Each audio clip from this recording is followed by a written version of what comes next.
Hi, everyone. I'm Caroline Zakarian, and I work in the Office of Civics and Community Services here at the Los Angeles Public Library. Welcome to today's program called After the Fire, Navigating Insurance for Homeowners and Renters. Today's program is brought to you by the Financial Planning Association of Los Angeles and the Los Angeles Public Library. Today, Jamie Rugg from the FPA will help homeowners and renters affected by the Palisades and Eaton Fires better understand their insurance policies, rights, and options for recovery. This workshop will also discuss steps to document losses and file a claim, what to do if you're denied coverage or underpaid, and will also include some additional financial and legal resources for fire-affected families. We will have a brief Q&A after the presentation, so please send us your questions throughout the program. Thank you, and take it away, Jamie. Hello, it's great to be with everyone today. Excited to have you with us. We are, as we start to navigate this, incredibly terrible disaster that's occurred in our city.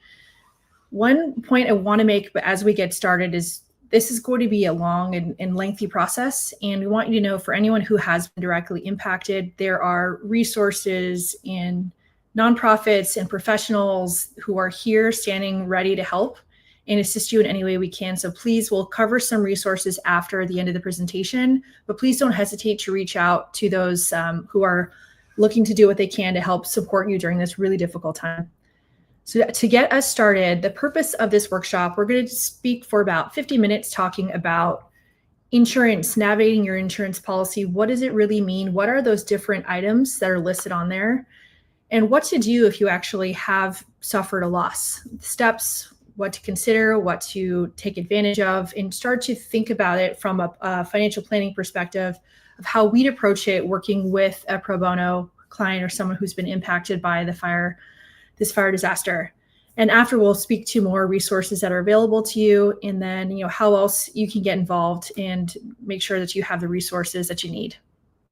So what we're going to cover today, we're really going to dive into the insurance coverage, again, those policies and details. We'll talk about personal property and loss of use coverage in a bit more detail as well, because that's been a common question we've heard throughout the recovery process so far for many families and impacted renters. We'll go into a bit about FEMA grants, SBA disaster loans, mortgage forbearance options and relief options, and what that looks like. Options for owners and renters who may not have had insurance. A bit on taxes, casualty losses, what to do if you do have a potential taxable loss. We'll briefly touch on rebuilding versus selling, as well as, again, those resources that are available to you and to everyone that might be impacted. So to get us started, first and foremost, if you did experience a loss, please accept my apologies for everything that's happened and what you're going through individually or as a family. It's just an absolutely tragic time that I think no one can really understand the true impact unless they've gone through it themselves. But first and foremost, and we are a few weeks out, certainly, since the fire first occurred, but I still want to recap for anyone who's watching who wants to make sure they would be prepared for if a disaster were to occur in the future, just things to think about so that everything is covered and you're in a good place and you've thought through some of what you would do if something were to happen. But for anyone who has experienced a loss, you've probably heard this before, but please be sure to document absolutely everything, photos, videos, even before you move anything on your damaged property. Take videos of everything and every basically square inch of anything that you have lost before you actually start any of the recovery or removal process. Ask for images, videos, photos from friends who might have visited your property at any point in time. Just ask them for anything they might have to just document also the furniture you had, what you had on the walls, artwork, the different types of technology or cookware or whatever it might be. Anything and everything, just ask for everyone to send it to you. And also certainly start to categorize, keep track of all those receipts, whether it was from purchasing furniture, any of those household items, honestly, vehicles, clothing, jewelry, anything and everything you want to document. If you are thinking about this from someone who did not experience a loss, kind of same thing applies, right? Any of those big ticket items in particular, it's a great idea to use this to get it organized. Start to keep track of where everything is. Set up a digital folder or a physical folder, but ideally a digital one on your computer that you can access at any point and actually put any of those big ticket items or anything that's really valuable to you. Make sure you're starting to keep track of where that is. This is actually a good practice to do for anyone who's actually just first moving into a new home or buying a home. But make sure you take a look around, slowly video as you walk through, and just keep track of all these various receipts. In addition, one key thing that hopefully people have started to do, or if you've been impacted that you've considered doing as well, is actually creating a new email address that's specifically going to be just for communications from your insurance company, all of the government agencies, any nonprofits, anything you're purchasing for receipts. We want to keep basically a separate silo of information for all of any interactions you have that are related to the disaster and that are related to your fire recovery efforts. So anything that comes with, a rental, any communications whatsoever, think about creating a separate email address for you or your family. So all of that is in one central location. And if and when you do need to show receipts or show communications, you have it all in one place and it's not mixed up or kind of commingled with some of the other information you have elsewhere. In addition to that, kind of goes hand in hand, is one thing we always recommend is open up a new bank account as well. And that should be for any related expenses, income, the proceeds you're receiving from the insurance payouts, in addition to any expenses going out. So rent, medical expenses, debris removal, purchasing new furniture, new items, new clothing. You want all of it to be in a separate bank account so that you can show to the insurance company or whoever else is requesting that information down the line that these were all directly for and as a result of the fire incident, and it's not mixed in with other sources of income or other expenses. So if you have not done that yet, it's not too late. It's honestly, starting now is better than starting later, but make use of these tools so it'll make your life easier down the line. And then you can clearly show what was and was not related to the fire. And then of course, reach out. And I think most people have done this already, but whether it's for FEMA grants or SBA loans or insurance company, it's based on who's first putting their information or signing up or requesting or a submission for a loss.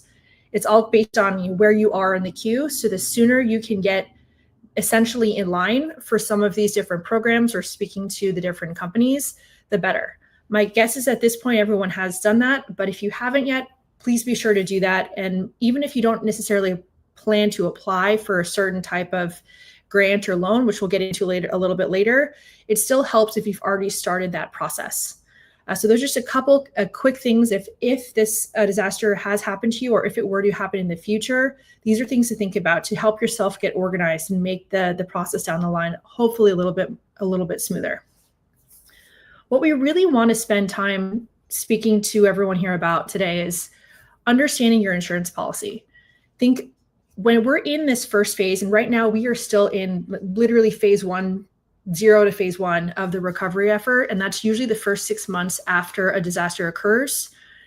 It's really focused on making sure everyone has housing, has stable housing, entering in those initial insurance claims, those initial communications, talking to the insurance adjusters, and just getting the process started.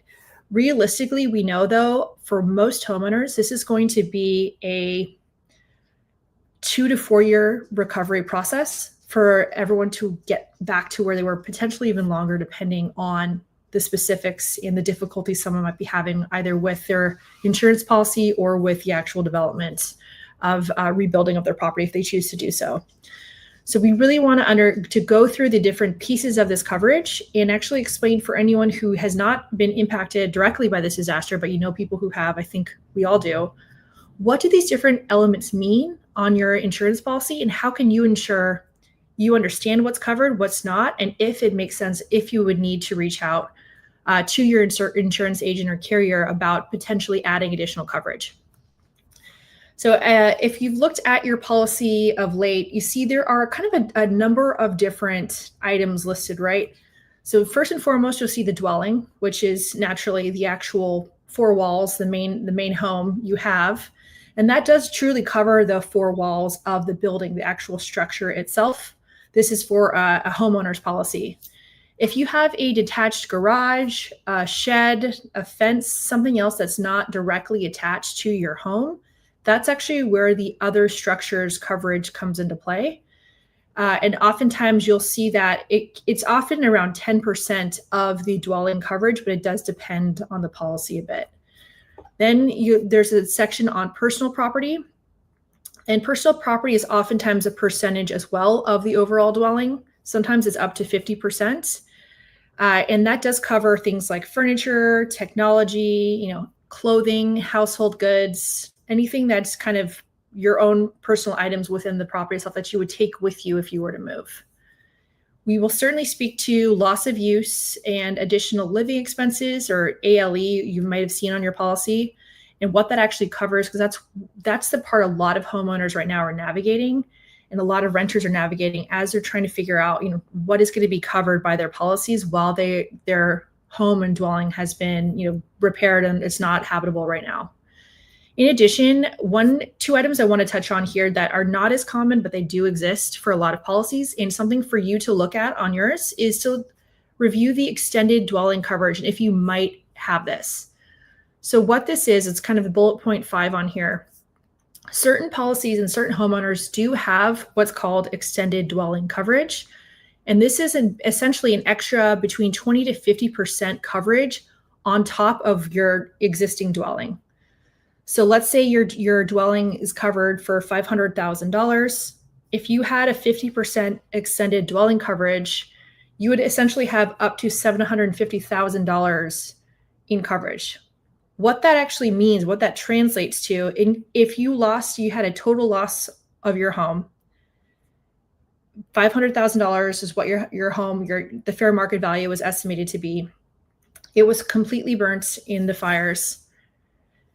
When the insurance policy pays out their proceeds just based on the dwelling, other structures, et cetera, all the things that are part of your normal policy, if it's estimated that the rebuilding costs after everything, and also a little bit of supply and demand with contractors here, if that's going to be more than your insurance policy actually covers, that's when the extended dwelling coverage actually steps in to help cover the gap.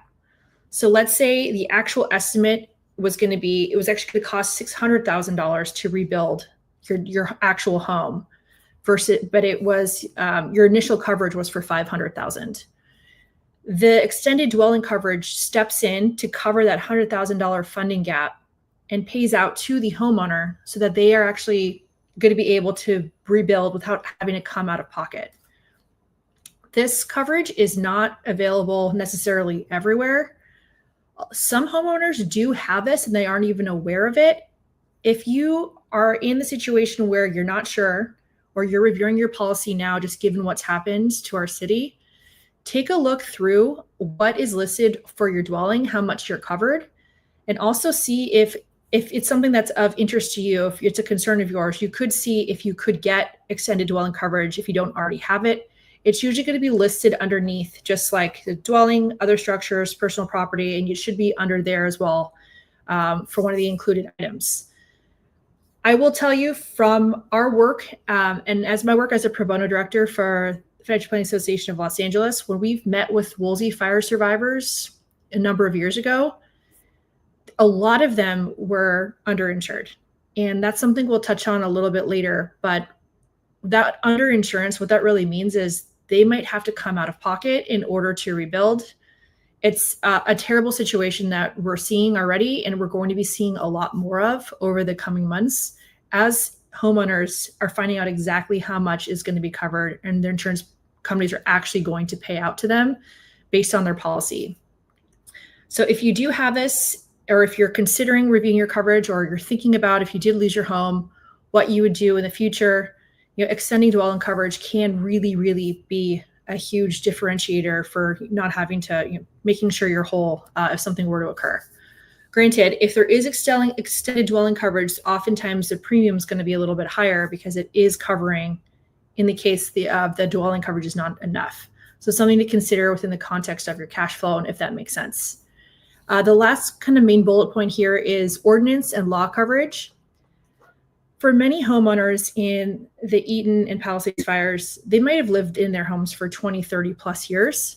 There's a very good chance from building code changes over time in the city or the county or the state, some of that could have shifted and their houses technically would not be up to code today. So there often is another line item that talks about ordinance and law coverage. It's often around 10% of the dwelling amount to cover additional funds in case your home would not be up to code and you have to install more fire resistant materials in the roof or something like that that's now been kind of ordained essentially by the city. So it's another thing to look at when you're looking at your policies. So as you are reviewing them, be sure to check for exclusions though, this additional living expense or loss of use, as well as debris removal. A lot of policies actually do not cover debris removal, which we are starting to encounter and will be encountering for so many of those impacted by the Eaton and Palisades fires. So take a look through to see if your policy does cover it. While the Army Corps of Engineers is planning to do some of the debris removal from the federal side, there are certain times when homeowners are actually trying to get that removed themselves. Whether or not their policy is going to pay really does depend on those details. So it's a good idea to understand what is covered now, whether you're reviewing it from what happened or you're thinking proactively about, I want to make sure that yourself or your family is protected from a disaster like this occurring in the future. In addition, one point to mention on exclusions, that is in California in general, if long as your policy isn't say you're not covered by fire, it's just kind of tied in that you are. In certain other areas of the country, fire can be a separate policy. That's not the case here, but if there were any specific exclusions, they're going to be listed there, and there always will be a few that are. So just double check what else is excluded, meaning if some event were to occur and there's a total loss of use or your home is damaged, but there was an exclusion, you might not be covered if it falls underneath whatever that exclusion is. But now we're going to dive into a bit more about the renters policies, a little bit of the differences. We certainly know a number of renters lost their homes as well to the fires. Your renter's policy is really just personal property, right? The landlord or the homeowner or whoever is actually responsible for the dwelling and the structure. Your renter's policy, which many corporations do require from renters, just covers the items you have within your unit or your home. So it oftentimes it does cover additional living expenses. So if the rental is uninhabitable, like we're seeing now, or even if there was a flood and the apartment or the home you're renting is uninhabitable for a couple of weeks, days, or longer, those renters policies also have that additional living expense, that ALE coverage as well, just to help you bridge the gap if you're not able to stay in the place that you're renting. And again, check for exclusions, check for things that may or may not apply, as well as the details and what is actually covered for those additional living expenses. And now we're going to talk a bit more about the personal property and the loss of use coverage and the next two slides.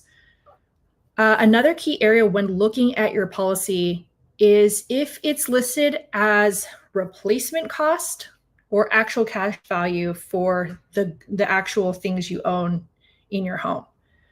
This is a key differentiator, and I don't know if many homeowners and renters who've been impacted have fully seen the details yet. A lot of people have received insurance payouts, but we know a lot of them still are in the process of working with the insurance adjusters.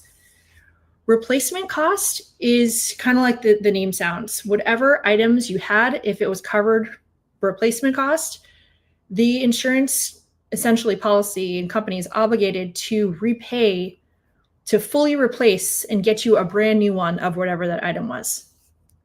From potentially your home with your auto policy, if your auto policy is replacement cost, furniture, again, TV, electronics, clothing, etc. So in some cases, though, the policies do require homeowners to actually repurchase them directly before they're going to reimburse you. So they want to see proof that you actually bought it again, and then they'll kind of reimburse you behind the scenes. Other policies will actually just pay that out in advance. It just really depends on the policy and as well as the company you're working with. Now, on the flip side, actual cash value really looks at the current value of the item given its age and condition. So essentially, it's depreciating the value back to whatever it would be worth today for a similar type of item. So the example that we put in here is if your couch is 5 years old, an actual cash value, approach policy is going to give you the same amount of money to buy also a 5-year-old couch. It's not going to fully replace dollar for dollar what it would cost you to get a new one. So actual cash value results in less of an actual payout when a claim does occur. On the flip side, it's less expensive. So that's often what we're going to see for a lot of homeowners and a lot of renters. The policy premium is often less expensive. It doesn't cost as much, but as a result, the trade-off you're getting is they're not going to pay you to fully replace and get something that's brand new. So when we think about the steps involved with this recovery process and why it honestly is like a full-time job for those who've been impacted, there are so many little things and so many different costs that are added up, but also that the insurance companies and others can be making some assumptions about. So it really, really behooves everybody to take a close look at exactly what they're listing, exactly what your policy entails, so you understand your rights and you understand what you're entitled to. One more note on personal property as well that I didn't quite highlight yet. Part of the exclusions, and people, you've probably seen this before, whenever you've gotten a renter's policy or a homeowner's policy, they ask you usually have around a $2,000 to $3,000 amount for jewelry or fine art or collectibles. Those are considered separate items. I worry a lot of people did not have sufficient coverage for some of those types of items. Again, artwork, rare coins, collectibles, in particular jewelry that might not have been insured. If it's not listed, if it's above, I think a $2,000 amount, it does depend on the policy, and it's not specifically listed as it's essentially has to be a rider, basically an add-on on top. You can say, oh, I want to buy an extra $10,000 worth of coverage for jewelry or $50,000 of coverage for jewelry that I might have in the home.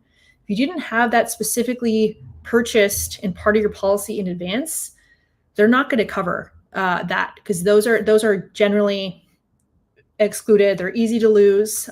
So that has to be specified in advance. So for those who might, if you think about your home, artwork you have, things that are really valuable to you, jewelry, double check your policy as well for any riders, jewelry riders, or what you have on yours to make sure you have enough coverage. And then in that situation, you need to make sure you're taking photos of it. Sometimes if it's a high enough dollar amount, the insurance company will require you to send photos of it, but make sure you've taken photos of it so you can prove that you did have this piece of jewelry and it's been lost. And this is where all those photos from family, from friends can also come into play to show that you own something that you may or may not have directly taken a picture of in the past before the actual fires swept through. So talking a bit more about loss of use coverage, because I think there can be some confusion on this point. The additional living expense, ALE, loss of use coverage really does go to cover things like what happened right after: hotel stays, shorter term rentals, now longer term rentals for a year or two for people who are homeowners and renters who are displaced because of the fires. It can cover meals and other necessary expenses while your home is being repaired. A key point to note, though, it's the coverage expenses that are above your normal costs. So it's not going to cover every meal, every expense you have for this next 1 to 2 year period. It's going to be above what were you paying before. What do they feel is realistic for additional expenses you're having to incur because you no longer have your home.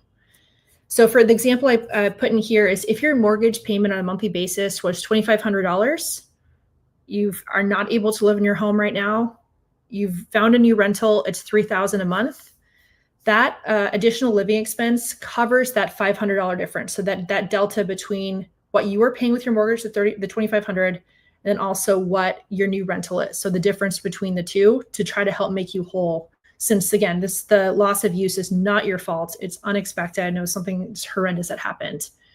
So a couple of important points to note. And again, another things to check on your policy. Some policies cap that additional living expense at 12 months. That's actually pretty common. It only covers for a period of months. It's usually 12 months. Other policies, it's 24 months or more. So again, as we're doing some of this due diligence now, or going back through your policy to just see what you're entitled to based on what's now occurred in the Palisades and Eaton fires, take a look through what that policy is. Some also cap that additional living expense at a certain percentage of their dwelling coverage, which is actually what I've seen with some of my clients and friends who've lost their homes. So whether it's oftentimes between a 20 to 30% cap. So whatever that dwelling coverage, we're talking about that $500,000, right? So if it was 20%, the 20% of that 500,000 is the cap. So whether it's you reach it over a period of time, or they're giving you essentially like a lump sum of money, once that funding, whatever their obligation runs out, you're essentially on your own to bridge the gap with whatever the costs are. And then, please make sure to take detailed records, keep proof of all your receipts and all your records, because there's a very good chance these insurance companies and whoever else are going to ask to see every single thing. So that's why, again, separate bank account, separate email to keep track of all these different pieces. If you choose to rent a home while you are rebuilding, you choose to rebuild, this additional living expense may cover, again, the difference between the mortgage and the rent, but you still need to check the specific details of your policy, because of the devil's in the details with some of this stuff. And there are resources available, and we'll certainly share some after the fact with tons of information specifically on insurance side, insurance claims, what you're entitled to, that we'll share after the fact. And we're happy to connect you with some of those individuals as well. So there are resources, and we're here to help you. So we'll get to that towards the end. All right. So when you are documenting the losses and filing that initial insurance claim, I think, again, a lot of people are probably through that phase already, but steps to think about, or for any who have not experienced this, immediately after the disaster, first things first, contact your insurance companies as soon as possible. I had clients contacting them this same day within a few hours of having to evacuate and knowing their home was lost. Because again, it's a queue. It's whoever's first in line, that's who they start to assist. Request a certified copy of your policy. Apologies for the typo there. Request a certified copy, meaning this is the official copy of your policy, so you can double check everything that's in it. Sometimes what's listed through a web portal or on your phone is not the actual certified copy, so make sure to get a copy of that. Again, take photos and videos of everything before anything is moved or removed, so you can show that this is a total loss or where everything might be. And then ask your insurance company how much of that additional living expense coverage you have, and also what documentation they need so that they know like what your plans are and what's going to be paid out, and just making sure you're in touch with them and communicating with them as you both are navigating this process. So a couple more tips about documenting those losses. One, there are a number of ways to approach this. And I know it's thinking about the amount of things that many people have, all the different things that might have been lost in a total loss in a fire. It's kind of overwhelming, but one approach is to go room by room, creating an inventory listing of all the damaged or lost items, whether that's physically going in there or just sitting down and thinking about everything that might have been in there. Do that once, take a breather for a couple of days, go back and do the same exercise again. I think it's always interesting. A lot of people find later on that there are so many things they didn't think about in the moment. So keep a running list, inventory room by room, of all the things that have been lost. And again, this is also where having those photos comes in handy too, to remember what else is in that room.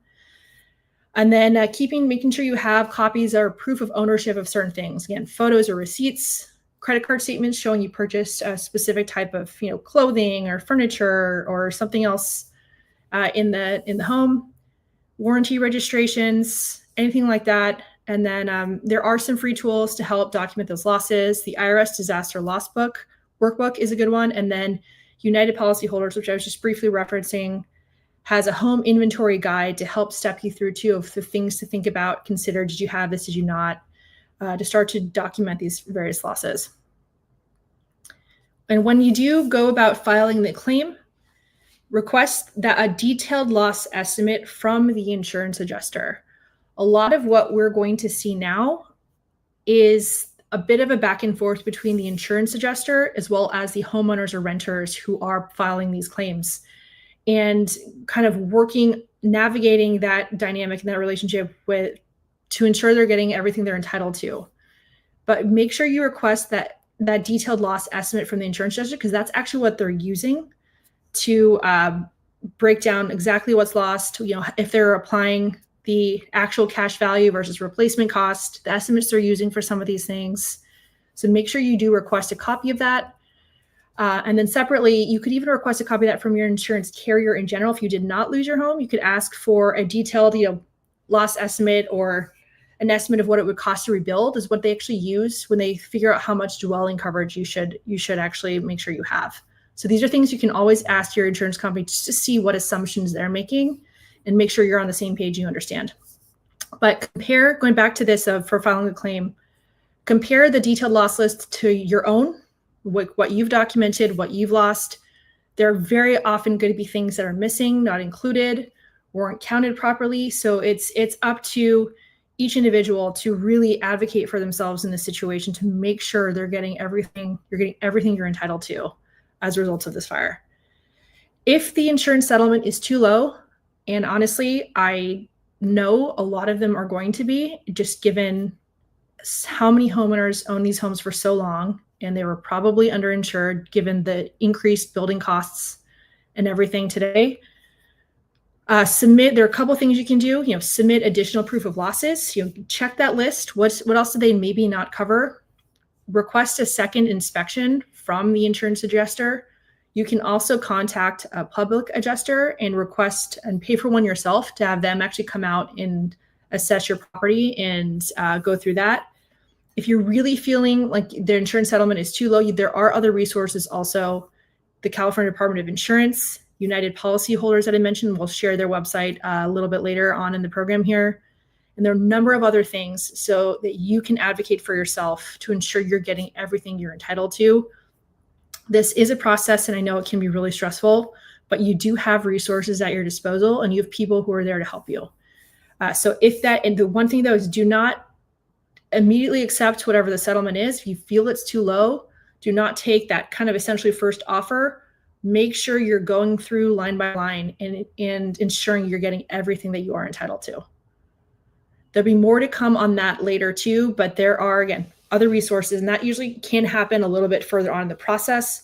One thing we're seeing with this fire, it's happening a lot faster than we have in the past, given the scale and scope and how much attention is on the Palisades and Eaton Fires.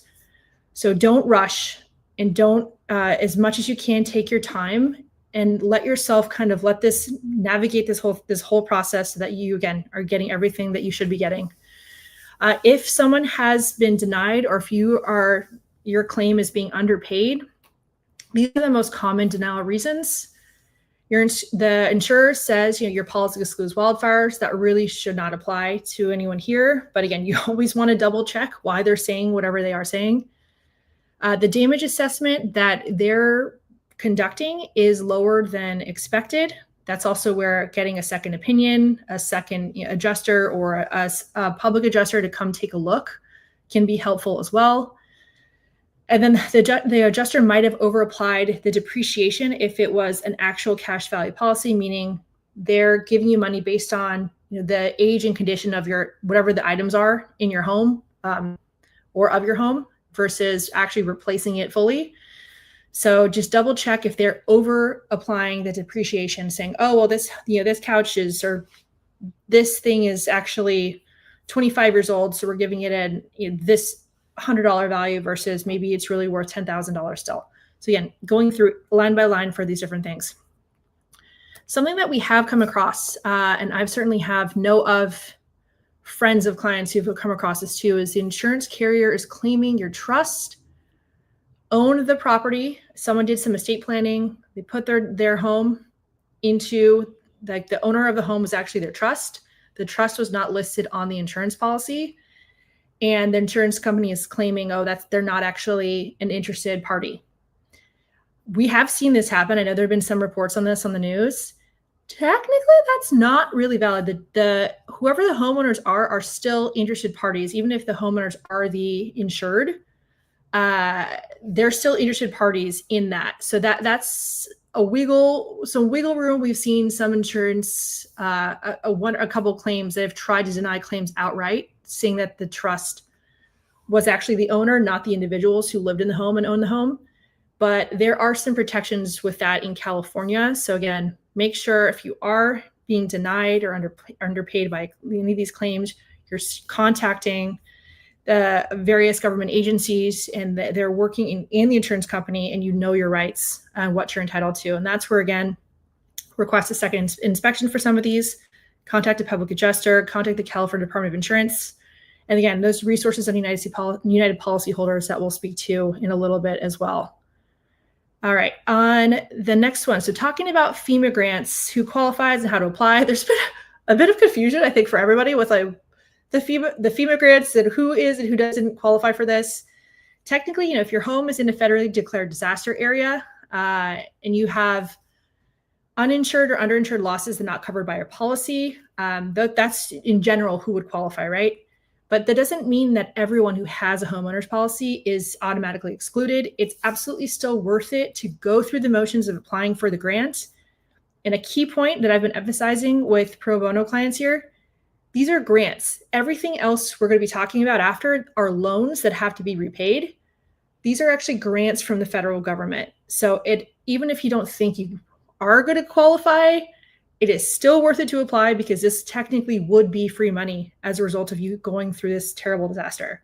So still apply for it, even if you're not sure, it's still worth it. And then if you get denied, keep working at it just to make sure you're getting everything possible that you'd be entitled to, given that this happened to you and none of this was your fault. So we have these programs in place on purpose to help you through this difficult time. A couple key things that I think people aren't aware of. You have to apply within 60 days of the federally declared declaration, which we're coming up on that 60-day time frame pretty quickly, because it was declared a disaster right after it occurred. So if you yourself or anyone who has not, it still makes sense to try to apply just in case, so you have that ability. Because once you apply, there's like a 10-day period for them to get back to you, and then you can appeal it for like another 60 days. So it's still worth it to apply just in case. And this coverage for these grants and the amounts, it's temporary housing, can be repairs if it's your primary residence. This does not apply to vacation homes.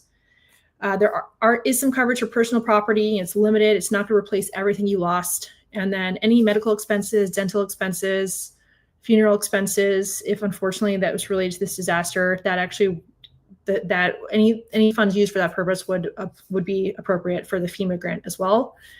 And the dollar amount is not a huge amount, but again, it's still worth it to try. If you did have an insurance policy, like I mentioned, you might still qualify, so still make the application. Have the details. I'm sure everyone who's been through this has seen or looked at disasterassistance.gov. But again, we want to put it on there because we want to make sure everyone is still going for everything you possibly could qualify for. And yeah, it does not cover luxury items. It would not repair existing damages on a property or anything else. All right, one area I want to spend a little bit of time for a moment or two is talking about SBA disaster loans. I'm hoping that the word has gotten out a little bit more about this program since in the last month or so. I think when we think of SBA, the Small Business Administration, we think of this being for businesses, right? Predominantly, they actually are the first source of funding for businesses that are getting off the ground. What many don't know, and hopefully more do now, is these disaster loans, if there's a federally declared disaster, SBA loans can also apply to homeowners and to renters, in addition to business owners. You also have to apply within 60 days of the disaster declaration. So again, we're coming up on that window, and my guess is a lot fewer people have actually applied for an SBA disaster loan than have for the FEMA grants. A couple things that I've even shared this with planners a week or two ago, and they didn't know this either. The loan limits are actually pretty sizable. It's up to $500,000 for home repairs or replacements. That's up to a loan of up to $500,000, and up to $100,000 for a loan that would go towards personal property for renters and homeowners. So if you lost your home, or you were renting and you lost everything in your home, you can apply for an SBA disaster loan.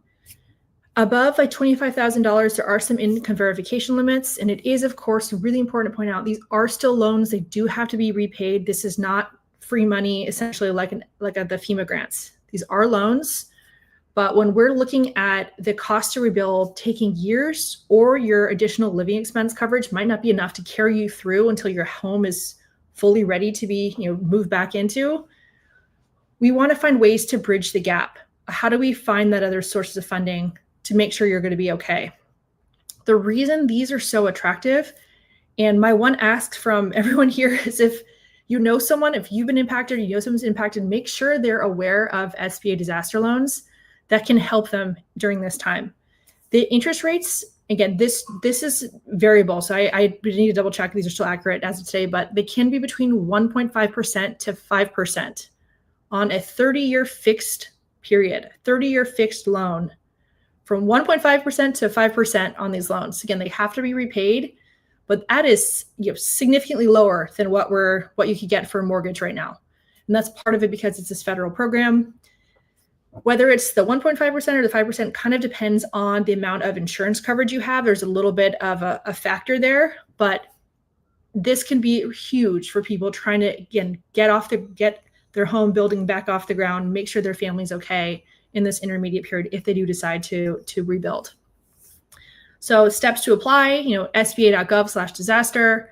Everyone's probably seen this. You can also visit those disaster centers that are in West LA, the UCLA Research Park, and then also that are in the Altadena area, Monday through Saturday.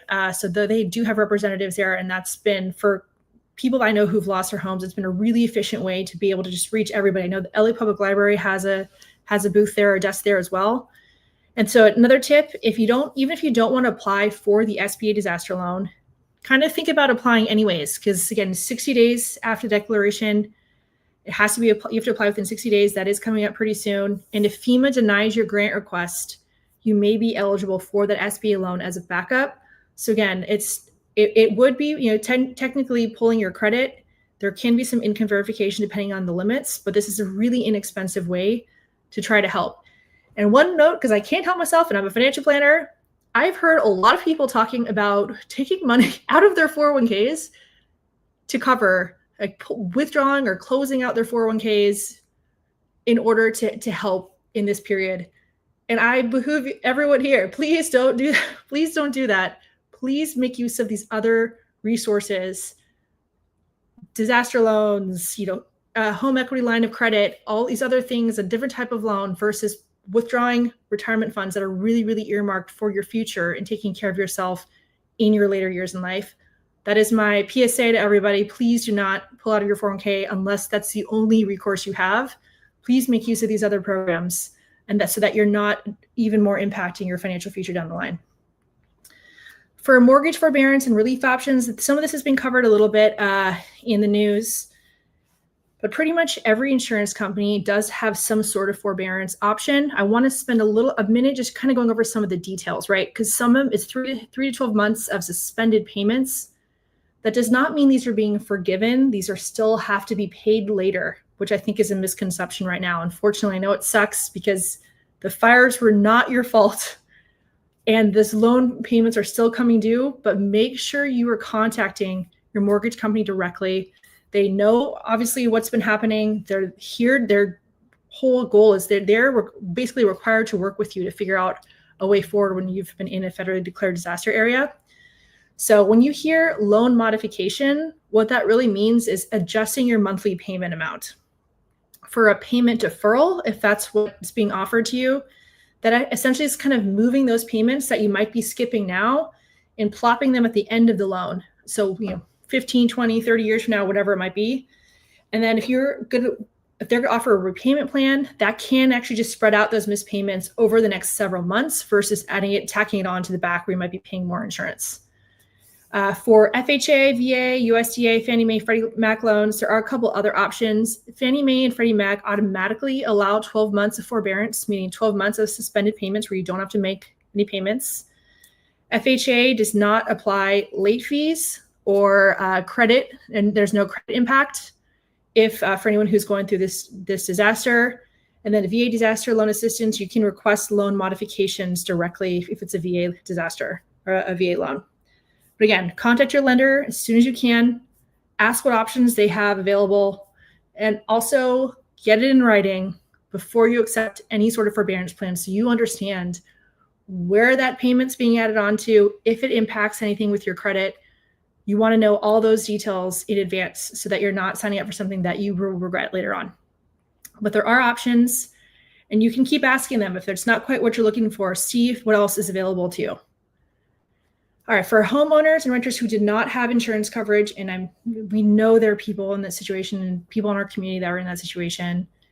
The immediate steps, of course, FEMA, Red Cross. Red Cross has been helping quite a bit with help with housing assistance, helping people get housed, additional grants to help in the situations. Again, there are other grant options. SBA loans can help bridge this gap too. And then there are a number of nonprofits, charities, other state programs that are listed here that in California Disaster Legal Aid, Legal Assistance Collaborative, in addition, there are a lot of other different programs. And honestly, I think a lot of attention is going to be spent on assisting those who did not have insurance, especially those who were just recently dropped from their coverage. And these governmental groups are really going to bat, from is my understanding, to try to help in this situation. So stay tuned. Try not to be disheartened. There are programs and there are people that are working on this behind the scenes to help. So reach out to everyone you possibly can, and make sure you're on any mailing lists and updates so that you can be kept informed of what's going on. I'm going to touch briefly on 2 slides on the tax impact, and then realistically, I think we'll maybe do another workshop in the coming weeks if it's of interest to all of you on more on the tax side, and we can bring in a tax expert. But just in case you did not know, for anyone residing in a federally declared disaster zone, we actually have until October to file 2024 taxes. This applies to all of us in LA County. Everyone in LA County, and even if you don't live in LA County, but your tax preparer, your CPA, your accountant resides in LA County, their business in LA County, it also still applies. There technically aren't late payments or penalties are not accruing until after that October 15th date. And again, this is for last year's taxes, but it was basically applied retroactively since the fire started right after. And this has obviously been a hugely disruptive to everybody here. And this, so pretty much anyone watching this is might not know this, but you technically have until October to have to file and pay your taxes if you have not already done so. It provides a little bit of breathing room for anyone who's been impacted. And if your home was damaged or destroyed, you can actually you can claim a loss on your taxes for 2024. You can apply it back to last year or to 2025. Naturally, the fires occurred in the beginning of 2025, but the IRS has said you can actually go backwards and apply it to last year if you so choose. And more on that and how that works. So how do you actually calculate a casualty loss deduction? There's more to this, and we don't have a ton of time to talk about it, but I want to at least cover this a little bit because we're hearing about it. And if you've lost your home, you've probably thought about it, or maybe talk to a tax professional about this too. So casualty loss deductions, or how do you claim a loss in your taxes? It really applies if the losses that you incurred exceed what you're being paid by your insurance company. So the flip side of, the insurance company did not pay out as much as I thought. We are trying to rebuild. Oh my goodness, we are going to have to come out of pocket to rebuild our same home. Like, this absolutely sucks. The other side of that is you can actually claim part of that as a loss on your taxes because, again, it was no fault of your own. It's part of what's covered by the IRS. So the general formula is the fair market value before you lost your home minus what it's worth after the loss minus the insurance payout. And that's really the casualty loss. So for an example, let's say your home was worth $500,000. The assessed value after the fact, after a total loss, it's $100,000 for the property now. You received $350,000 in insurance coverage. So to calculate that casualty loss, it's the beginning value, $500,000, minus the value it was after the fact, so 100, minus insurance, $350. So you technically have a $50,000 casualty loss. And this part gets a little too in the weeds on the tax side, but again, loss needs to be sudden, unexpected, not from any sort of negligence. And it has to be claimed as an itemized deduction on Schedule A of Form 1040. And that's where losses that need to exceed 10% of your adjusted gross income. So a lot more to come there. I know, and we're planning to do more of an in-person workshop on this topic in particular, bringing in a disaster tax expert. But that's kind of a little bit of how that actually is calculated, and that if a loss does occur and you're trying to figure out what to do on your taxes. One thing to note, though, it is actually possible to have a gain on your taxes if you overestimate what that loss is going to be for 2024. So it's possible to actually have a taxable gain between tax years if the insurance company ended up paying out more than you anticipated. It's just something to note, and work with the tax professional if you think that might be of interest. One area that we want to touch on here, and certainly probably work on programs or in-person workshops in the future. Again, let us know in the comments if that would be of interest to everyone here, is how do you actually navigate rebuilding versus selling? Normally, when we've done pro bono work in the past with the Financial Planning Association in Los Angeles, we came in about a year after the Woolsey fire, because that's how long it took the insurance carriers and a lot of people to find out what insurance was actually going to cover. It is happening so much faster now, which is great in a lot of ways, but I think a lot of this is very, very overwhelming. And a lot of homeowners and renters all this information is coming at them a lot faster than the past. There is not always a set, straightforward yes or no answer on whether it makes more sense to rebuild or sell. Obviously, a lot of it's going to be subjective. I certainly have friends and clients who are dead set on rebuilding. That's what they want to do. There are others that are like, we're going to have to see where the numbers fall and if this makes sense or not. And a lot of it does come down to, how much is your insurance company, how much did your policy actually cover? How much would you have to come out of pocket in order to rebuild on the same, or rebuild a similar home on the same property? For a lot of those who have the California Fair Plan, it is a lot more bare bones than private homeowners insurance policies.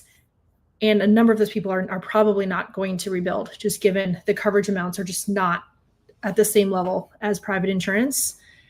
And with building costs increases, inflation, and honestly, potentially supply and demand of what it's going to cost builders, just how many people are looking to hire contractors right now. There are a lot of different things that come into play with how much it's actually going to cost. As a general rule of thumb, and this is not a set number, but on average in this area, without a really luxurious finishes, what we're hearing is around $500 a square foot is what we consider the cost to rebuild on a square foot basis. But that really can go up or down depending on the finishes, the build out and all the rest of it. But that's kind of a fast and loose number that's being used right now. And this is also where you can ask that insurance company of yours, what is in that cost estimate? What assumptions are you using for how much dwelling coverage I have? Because you can figure out what they're actually counting on the dollar amount to be. And that's how you can generally think about if you're underinsured or not, if you'd have to come out of pocket to actually rebuild. But going back to questions to consider in the rebuilding versus selling, do you want to rebuild in the same place? Between Prop 19 and Prop 50, there are actually some options to roll over your tax basis, rebuild on a completely different part of different land. It has to be in the state of California, and you can roll that over because some of the propositions we've actually passed in the past. Will those insurance proceeds be enough? Do you have sufficient cash flow to get you through the rebuilding process? Is your additional living expense coverage high enough? Do you have other sources, whether it's your home equity line of credit or an SBA disaster loan that you can tap into if you need to? Again, please don't pull out of your 401k plan if you can avoid it. Are you able to deal with the emotional and time-consuming rebuilding process? That's 2 to 4 years. We have a number of clients who are not planning to do that, just given the cost involved. And then, make sure you're getting a quote from a reputable contractor and take your time. Don't rush to sell. If you do plan to sell, that will still be an option down the line. But make sure you're really thinking through all of these different pieces because it's a very challenging emotional time right now. So 2 final things to navigate the recovery process if we want to open it up to questions. When you're looking through this, just like with anything else, be really careful. There have been a lot of scams. Make sure you're reaching out to reputable contractors if you plan to rebuild. Check their licensing, check their bonds, ensure they're qualified, ensure they have the right insurance coverage. Be very careful about giving away too much information about yourself, your family, your bank accounts. If someone says they're from the government or the insurance company or some other group, double check their credentials, contact that agency or group directly or the company directly versus just taking a phone number. There have been scams that have been going on in the Palisades and Eaton Fire areas and with people trying to rip off people right now. And then again, visit those disaster recovery centers. make sure you're being careful as you're navigating this process. So to recap, evaluate your situation, document everything, get in touch with those various groups, know your rights, take action, do your research, and then again, raise your hand for assistance. There's so many people who want to help. So we're all out there. You just have to let us know that if we can help you. And then one thing on our end, we have I have around 80 volunteers right now that are looking to help fire survivors through the Financial Aid Association of Los Angeles. We're going to be doing in-person events, workshops. They're all coming up. If you yourself or you know anyone who's been impacted and wants to meet with a certified financial planner for free, please reach out to our email there. We will be helping throughout the coming years to anyone who's been impacted. There are planning resources. Visit at pala.org. The QR code here has links to a number of different resources that I've shared with planners and other people in the past. Please take a look through that and let us know what we can do to help. Let us know what other information you'd like to receive too and how else we can help you. But with that, if there are any questions, please feel welcome to send them in, and we'll be happy to answer or follow up if we don't get to your question. Thank you, Jamie. I think, yes, definitely. Let's get to one or two questions, and then everyone can email us after.